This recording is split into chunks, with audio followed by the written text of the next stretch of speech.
Think about every hospital you have ever been in. Not the doctors. Not the attending physician who arrives and explains things and makes decisions and leaves. Not the surgeon. Not the specialist. Think about the nurse. Not a nurse. The nurse. The specific one who was there, who was always there, who knew your name before you had to repeat it, who adjusted something in the room before you knew it needed adjusting, who appeared at 3 a.m. when the fear got too large for the dark room without being called. Every ward has one. You know exactly who I mean, the one who is warm without being effusive, who is present without being intrusive, who has a quality of attention that makes you feel, when they are in the room with you, that you are the only patient on the floor, not because they have said anything to suggest this, but because the attention is genuine, and genuine attention is so rare that it reads as exclusivity. You never thought very much about them. This is not a criticism, it is simply the nature of what they do. They do it in such a way that you receive the full benefit of it and feel almost none of the weight of it. They absorb the weight so that you don't have to. The best ones are invisible in precisely this way. Present everywhere, noticed nowhere. Think about that nurse. Now ask yourself, how much do you actually know about them? Their name, maybe. The name on the badge. Where they went to school, if they mentioned it. Whether they have a family, if it came up. The ordinary biographical details that surface in the ordinary course of caring for someone. But the rest of it, the full person, the life before the scrubs, the history that produced the hands and the attention, and the specific quality of presence that made you feel safer at 3 a.m. than you had felt all day, that you do not know. Most of the time, this is unremarkable. Most of the time, that person is exactly what they appear to be. A nurse, a good one, a person who chose this work, and who does it well, and whose history, while no doubt interesting, is simply the history of a person doing their job, most of the time. Then there is Claire Holt. And Claire Holt is the reason we are here tonight. Before this story breaks your heart and rebuilds it again, please subscribe to this channel, ring that bell, and drop a comment below telling me which town or city you're listening from tonight. I read every single one. St. Catherine's Hospital in Portland, Oregon is the kind of place that a specific kind of person chooses for a specific kind of reason. It is not the largest hospital in the city. It is not the best funded. Its oncology ward, the 6th floor, the one where Claire works, operates with the specific combination of genuine excellence and chronic under-resourcing that characterize the best American medicine. The staff are extraordinary and the budget is insufficient, and somehow, through the combination of skill and commitment and the specific refusal to let the gap between those two things become their patient's problem, they provide something that cannot be quantified by any metric the hospital's administration tracks. They provide the feeling of being cared for, not managed, not processed, cared for. At 3 a.m., when the oncology ward had the particular quality of a floor that understood it, was holding some of its patients through the hardest stretch of their lives, Claire Holt was at the nurse's station updating charts and simultaneously monitoring the call board and simultaneously aware of every sound the floor made. She had been doing this for 4 years. 4 years of overnight shifts on the 6th floor of St. Catherine's. 4 years of learning every patient whose name came through those charts, not just their diagnosis and their treatment protocol, but their fear, their specific variety of courage, the thing that helped them at 3 a.m. and the thing that didn't. 4 years of building the exact cover she had designed, the cover of someone who was genuinely good at a job that required genuine goodness. You cannot fake warmth to a person who is dying. You cannot fake presence to a family who has been awake for 36 hours in a hospital waiting room. The cover required being real, and being real required choosing the work, and she had chosen it. She had, to her own considerable surprise, not had to pretend to love it. She simply loved it. This was the complication she had not anticipated when she had constructed the plan 4 years ago. That the life she had built as a cover would become, somewhere in the 2nd year, the life she wanted. That the person she was performing would become, genuinely, a person she was. She thought about this sometimes at 3 a.m., When the floor was quiet and the charts were updated, and there was a specific quality of stillness in the building that let things surface that the noise of the day kept submerged. She thought about it tonight. She picked up her mug. The coffee was cold. She drank it anyway. She looked at the board. She noticed the security desk camera feed in the upper right corner of the monitoring screen. A small window, updated every 30 seconds, showing the main entrance and the parking structure approach. She noticed a car. Not because it was unusual. Because it was the fourth time in 14 minutes she had noticed it, and it had not moved. You should know who Clara Holt actually is before the night goes further. Not because the night requires it. The night will happen regardless. But because understanding what 4 years of this life has been requires understanding what the 4 years before it were. Her real name is not important. What is important is what she was. An operative.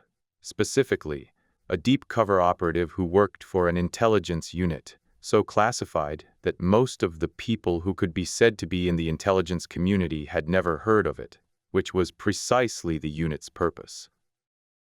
She was not a spy in the tradecraft sense. She did not run assets or steal documents or sit in embassies sending encrypted cables.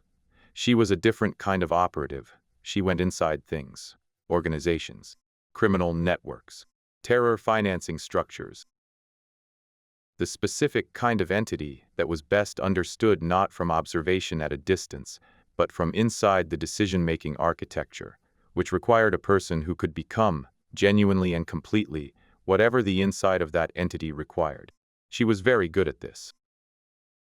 She had been doing it for 8 years when she went into an operation that was supposed to last 6 months. She went in as a medical professional. She had nursing training from an earlier cover, had used it before. It was reliable. She managed it through a medical NGO working in a conflict region.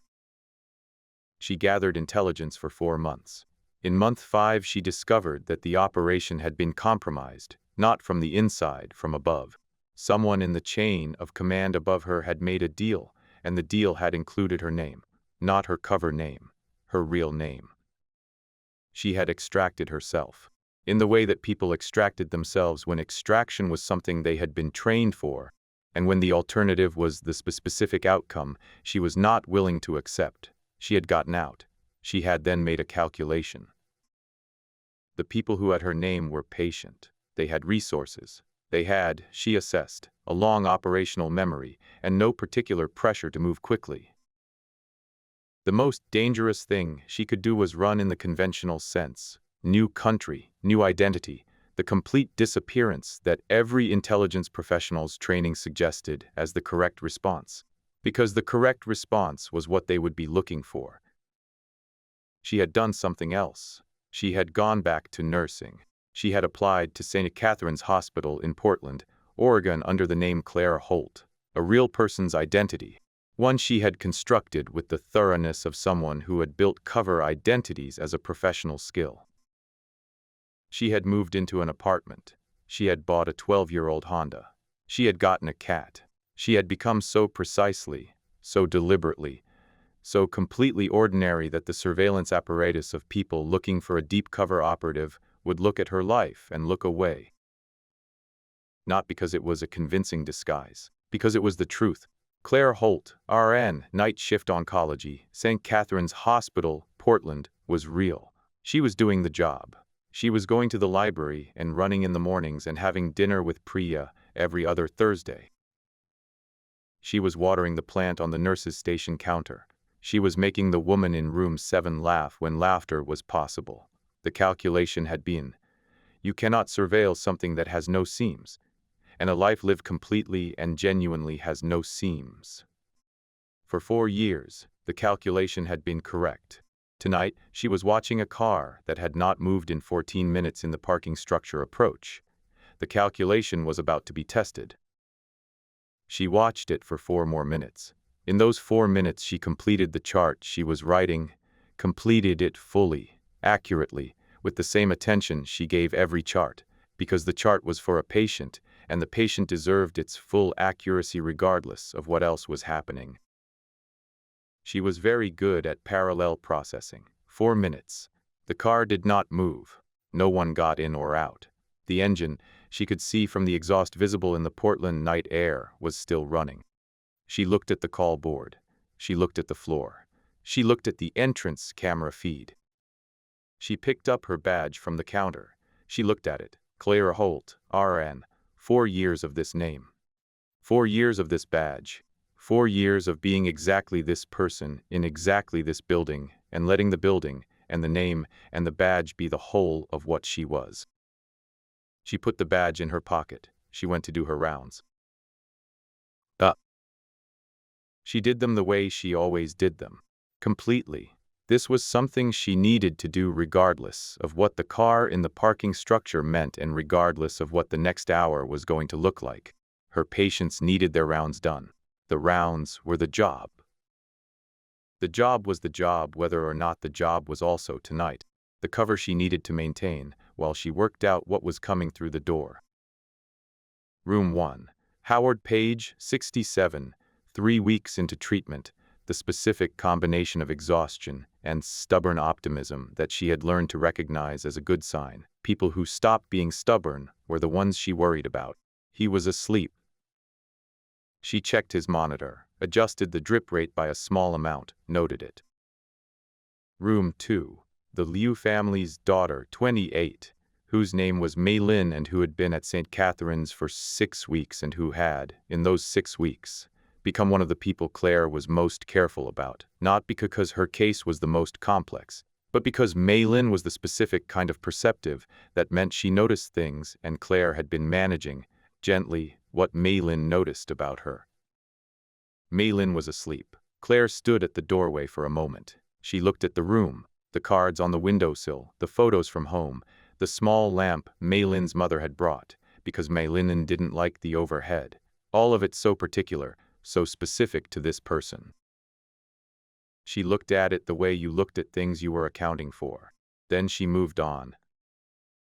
Room 3. Howard's neighbor, a man named Gerald, 72, who had been on the ward for 2 months and who asked about her cat every shift with the genuine curiosity of someone who had always wanted a cat and whose apartment building did not allow them.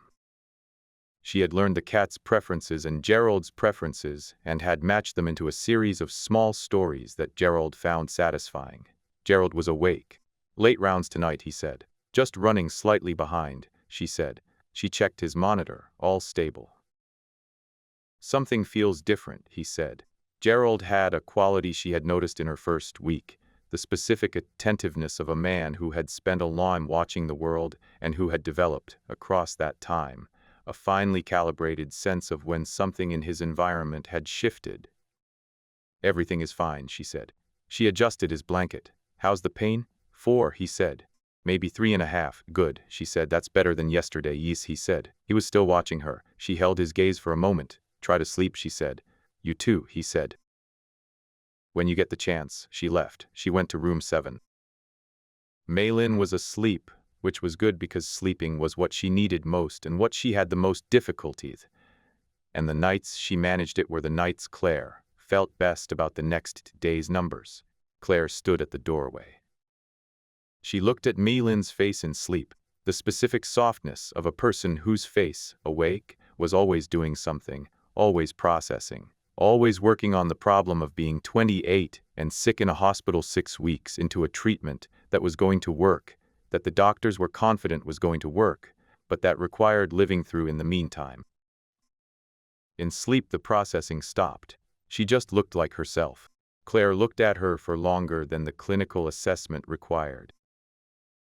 She thought about what she had told Mei Lin 2 weeks ago, when Mei Lin had asked, with the directness of someone who had decided that the politeness protocols of ordinary life were no longer available to her, whether Claire had ever been really scared.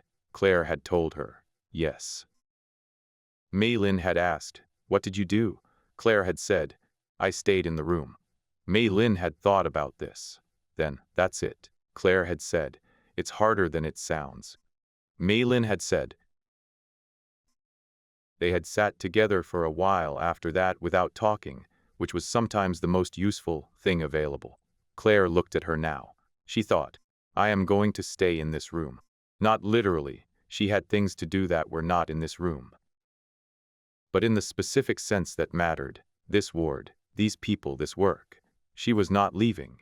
Whatever the next hour required of her, it would not require leaving. She adjusted Maylin's monitor. She softened the lamp to its lowest setting.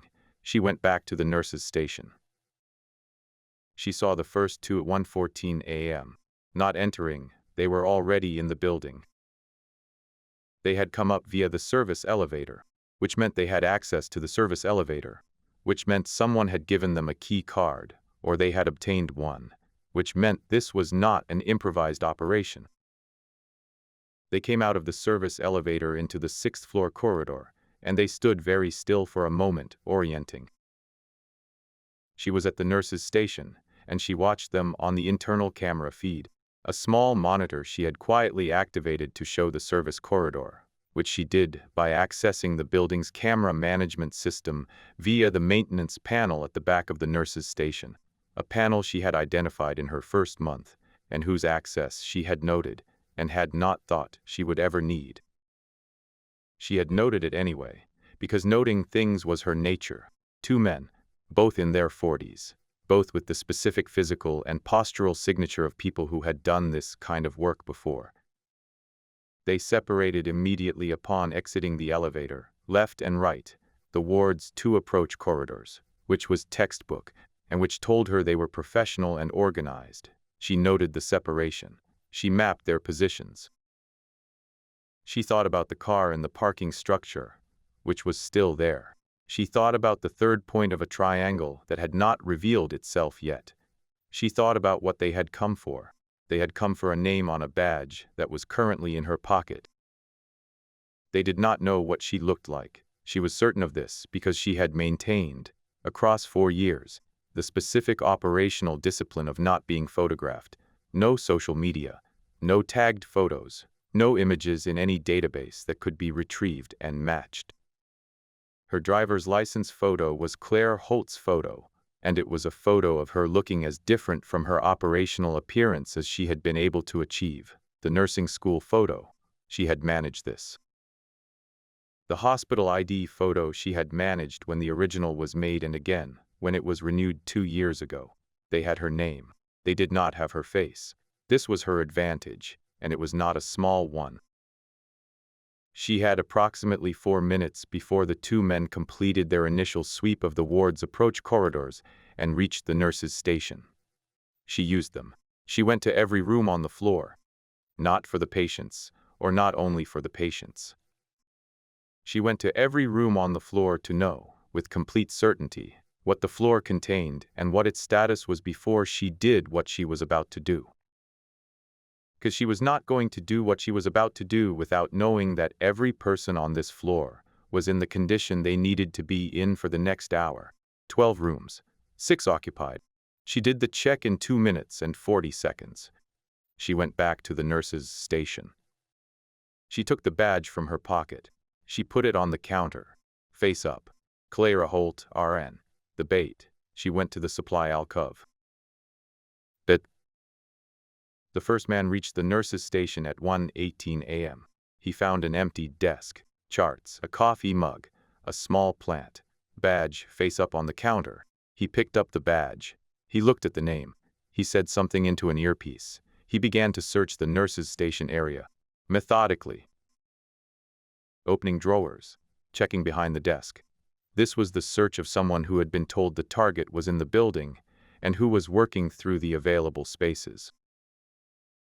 He had not considered the supply alcove, because the supply alcove's door was ajar in the way of a door that had not been recently used, which was because Claire had propped it that way with a specific small wedge that she had placed there 30 seconds before he arrived. She was in the supply alcove. She waited. He was 3 feet from the alcove door when his earpiece said something, and he stopped. He turned back toward the corridor. Something had happened at the other end of the ward. She gave him 4 seconds to commit to the turn. Then she moved. She was out of the alcove and in the corridor before he registered the sound. The specific advantage of being in your own building. She knew which floor tiles creaked and which did not, and she was already past the ones that did.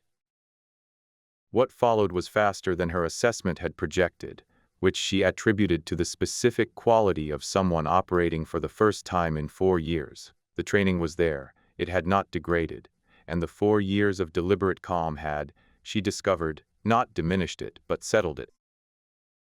The urgency she had always carried into this kind of work had been replaced by something quieter and, she found, more effective. She was not running toward anything. She was moving toward it. The difference was in the quality of intention. 9 seconds. She moved to the corridor on the far side of the ward where the second man was. He was in room 3 doorway.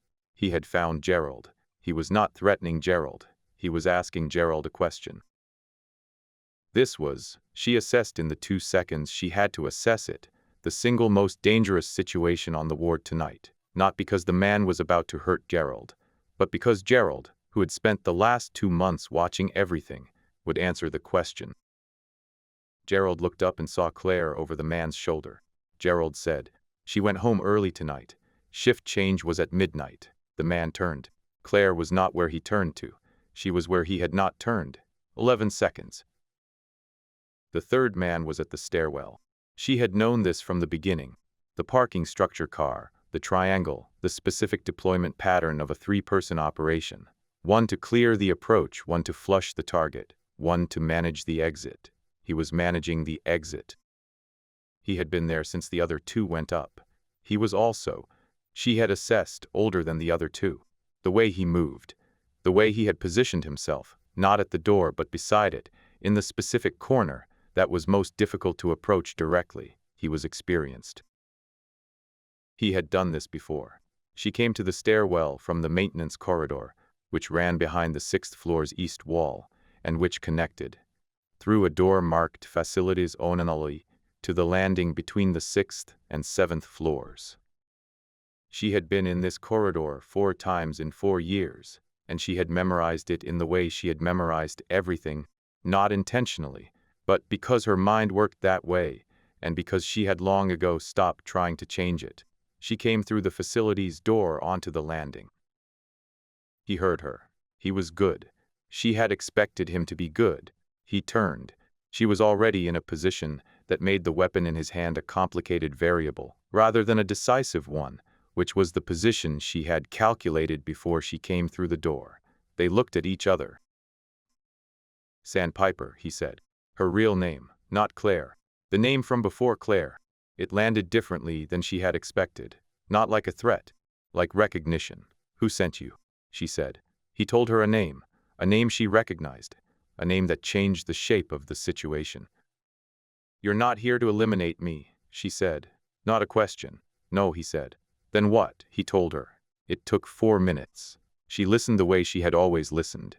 Completely, without the processing of response running ahead of the information. She assembled the picture. When he finished, she was quiet for a moment. "The other 2, she said. "They were not told the full objective," he said. "They were told target acquisition. They did not know what acquisition meant in this context, so they were expendable," she said. "Deniable," he said. The specific intelligence distinction. She thought about this. "I have 12 patients on this floor," she said. "I know. The operation, what you're describing, it begins when?" 72 hours, he said, "if you are available. If you choose to be." She looked at the stairwell. She thought about Mei Lin sleeping in room 7. She thought about Gerald, who had lied to a man with a weapon to protect her without being asked, and without knowing what she was. She thought about the badge on the nurse's station counter. "Claire Holt, RN. I need to make a call," she said. "I know," he said. "And then I need to go back to my floor." A pause. 72 hours, he said. She went back to her floor. She made the call from the medication room at 2:07 a.m. Not the third phone. She did not have a third phone. She had been more thorough than that. She made the call from the hospital's landline on the specific internal extension that did not record outgoing calls, using a number she had memorized 8 years ago and that she had not used in 4. It rang once. A voice she recognized answered. She gave the name the third man had given her. She gave her assessment of the situation. She gave what the third man had told her about the operation and its timeline. The voice on the other end was quiet for a moment. Then it said, "We know." Then why? Because we needed someone inside, and you are the only person with the existing cover and the existing skill set and the existing, don't. A pause. "The two men on the ward," she said. "Being collected now," the voice said. "Portland field office." "They didn't know," she said. "I know. That should be in whatever happens to them. It will be." She looked at the medication room wall, the shelves, the clean inventory of a system that worked, managed by people who cared that it worked. "I have patience," she said. "I know," the voice said. 72 hours, she said. "I need 72 hours to manage the handover of my patients, to make sure the people on this ward are set up correctly." A pause. "You're coming back," the voice said. "I'm going," she said. "After 72 hours, I'm going." "I didn't say I wasn't coming back." Silence on the line. "Can I come back?" she said. The pause that followed was the pause of someone choosing between honesty and comfort. "We'll do everything possible," the voice said. She had worked in this world long enough to know what that meant and what it didn't mean, and to make her peace with Gap. 72 hours, she said. She hung up. She went back to the nursing station. She picked up the badge from the counter. She put it back on. Kara Holt, RN. She sat down. She picked up the chart she had been writing when the car in the parking structure had first caught her attention. She finished the sentence. She went to check on room 7. Mei Lin woke at 2:40 a.m. Not from pain, from the specific 2 a.m. variety of fear that had nothing to do with the medical situation and everything to do with the particular quality of that hour, which was the hour that felt furthest from both the previous day and the next one. Claire was at the nurse's station.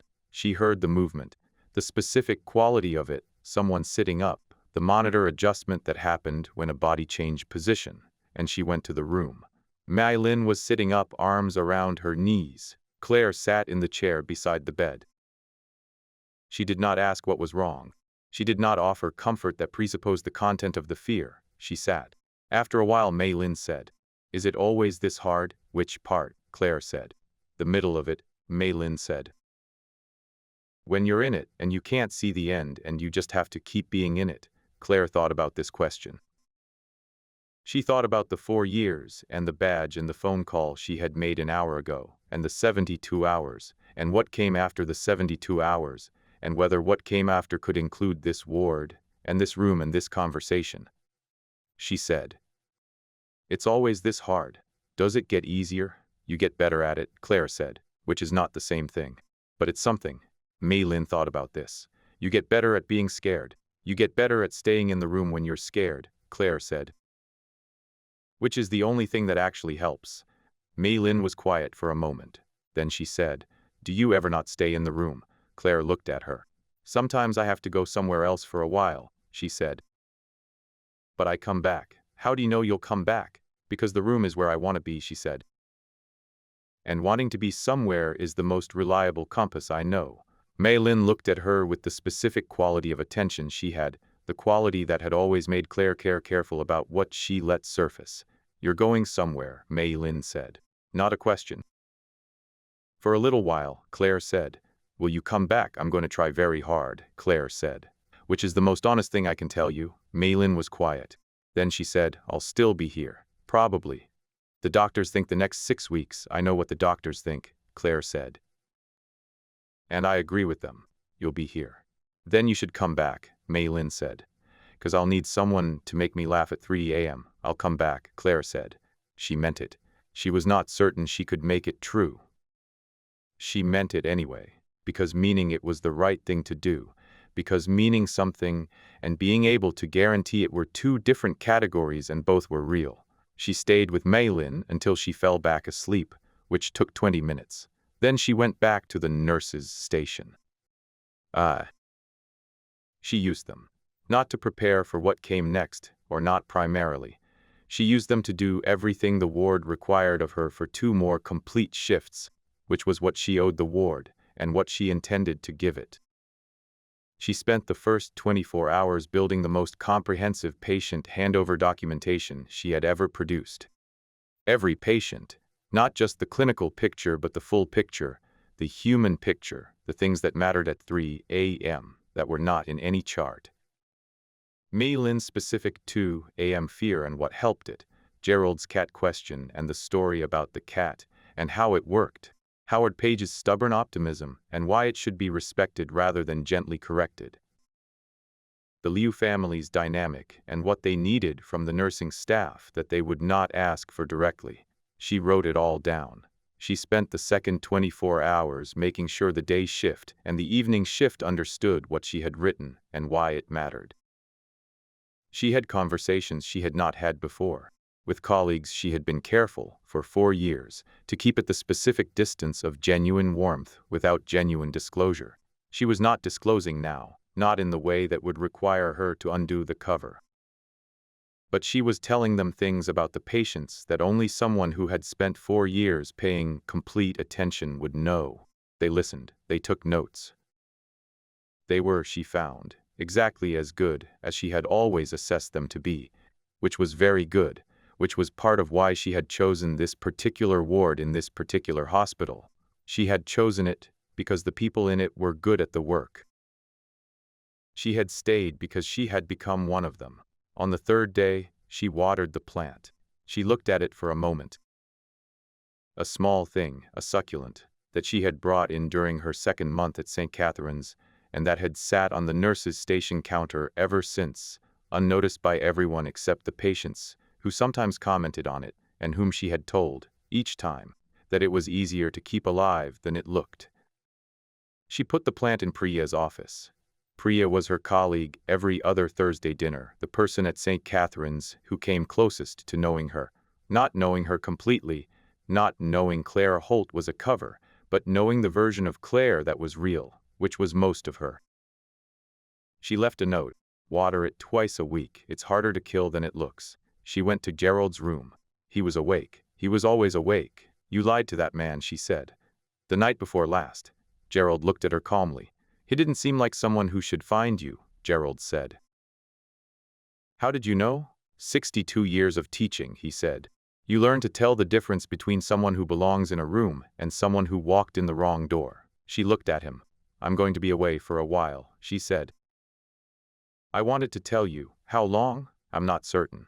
He nodded slowly. He was doing the calculation that a man of 72, on an oncology ward, made when someone said they would be away for an uncertain period. I'll be back, she said, meaning it the way she had meant it to Mei Lin. I know, he said.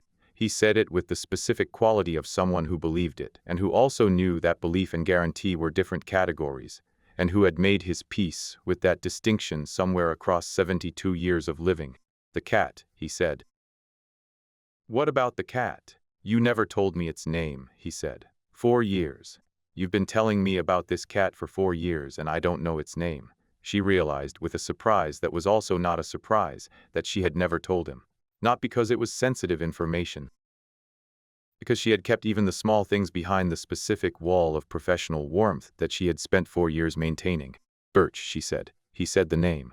Like the tree, she said. Like the tree, he agreed. That's a good name for a cat. It's a good cat, she said. She stood. Gerald, go, he said. Not dismissively. The way Earl Combs had said go. In a different story about a different woman in a different hospital. The way people who understood what was required said go.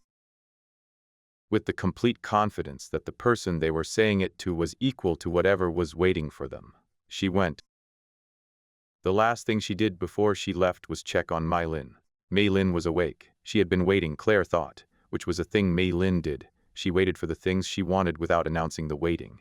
You're going now, Mei Lin said. Yes. The 3 a.m. thing, Mei Lin said. What you said. About staying in the room. Yes. Been thinking about it, Mei Lin said. I think the room is different for different people. Like the room for me right now is literally this room. But for you, she stopped. For me? Claire said. I don't know what your room is, Mei Lin said. I don't know enough about you. But I think it's not one place. Claire looked at her. I think you have a lot of rooms, Mei Lin said. And I think you go between them. And I think the staying in it is harder when the rooms keep changing. Claire was quiet for a long moment. That's a very accurate description, she said. I know, Mei Lin said. I have a lot of time to think. Claire straightened the blanket. She checked the monitor. She looked at the lamp. Still at its lowest setting, still the one Mei Lin's mother had brought. "You're going to be fine," she said. "I know," Mei Lin said. "So are you." Claire left. She walked to the nurse's station. She looked at the counter, the coffee mug, someone else's now. Her shift was over. The paperback she had left for whoever wanted it, the clear space where the plant had been. She picked up her badge. She held it in her hand. Claire Holt, RN. 4 years of this name. 4 years of building the most effective cover of her professional life by making the cover completely, genuinely, irreducibly real. 4 years of being the nurse that people asked for at 3 a.m. She thought about the operation that was waiting for her, the timeline, the objective. The specific thing that the third man on the stairwell had told her was at stake, and that, she had to admit, was large enough to matter in the way that made the choice not quite a choice. She thought about coming back. She thought, I am going to come back. Not because someone can guarantee it. Because the room I want to be in is on the 6th floor of St. Catherine's Hospital in Portland, Oregon. And wanting to be somewhere is the most reliable compass I know. She put the badge on. Claire Holt, RN. She took the elevator down. She walked through the lobby. She pushed through the front doors of St. Catherine's and into the Portland morning, gray, raining. The specific soft rain of the Pacific Northwest. That was less an event than a condition. The permanent mist of a place that had made its peace with water. She stood in the rain for a moment. She was the most dangerous secret in a building she was no longer inside. She was a nurse who watered a plant and made a 28-year-old woman laugh and knew every patient's name and came back when she said she would come back. Both things. Both of them completely true. Both of them hers. She walked to the 12-year-old Honda. She got in. She drove out of the parking lot and onto the wet Portland street, and the rain came down on the windshield, and the wipers cleared it, and the rain came down again, and the wipers cleared it again. And this was the specific rhythm of driving in Portland in the morning, which she had done hundreds of times, which was as ordinary as anything she had ever done. She was going somewhere extraordinary. She was coming back to somewhere ordinary. The ordinary was the extraordinary. It always had been. She had just taken 4 years to understand it completely. If you love this type of intense nurse-taking action tales, hit that like button. Share the video with your fellow thrill seekers, subscribe to our channel, and ring the bell so you never miss a new story.